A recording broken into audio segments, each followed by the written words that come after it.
Zhvillohet faza e dytë e projektit të investimit i cili synon modernizimin e rezidencave qeveritare për të kthyer ato në destinacione të rreqëse për turizmin dhe pritjen e personaliteteve të rëndësishme. 7 finalistët e fazës së dytë prezantuan projekti det arkitekturore për jetëzimin e këtyre godinave. Kryeministri Edi Rama gjatë fjalës së tij deklaroi se në garë marrin pjesë arkitektët më prestigjioz ndërkombëtar. Sipas Ramës, po shkelet në një rrugë të re për të kthyer këto asete në funksion të publikut. Rama tha se gara bëhet për 2 projekte, njëri për vilën e ish diktatorit Enver Hoxha në Vlorë dhe tjetri për një rezidencë qeveritare në zonën e Velipojës.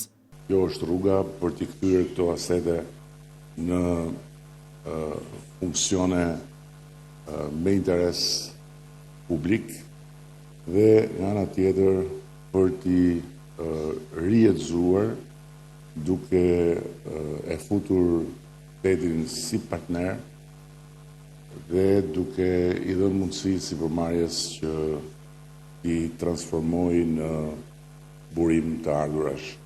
Dhe ky është rasti i 2 projekteve për cilat bëhet konkursi i sotëm. Njëri për vilën e udhëheqësit dhe diktatorit shqiptar në Vlorë dhe tjetri për një tjetër rezidencë qeveritare në zonën e Velipojës. Përmes kësaj nisme synohet krijimi një precedenti për zhvillimin e qëndrueshëm dhe efikas të pronave shtetërore, duke kombinuar arkitekturën bashkëkohore dhe teknologjitë më të avancuara me një vizion të integruar për luksin, mikpritjen dhe qëndrueshmërinë, tha Rama.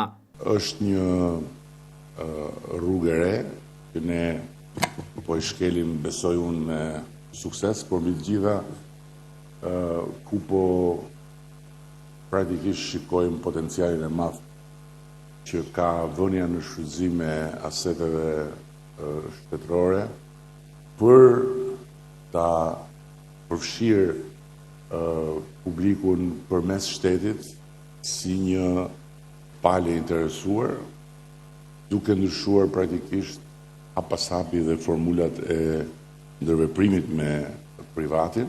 Procedura konkurruese ndërkombëtare për realizimin e projektit të investimit Hospitality Albania zhvillohet përmes 2 fazave, faza e kualifikimit dhe faza e përzgjedhjes.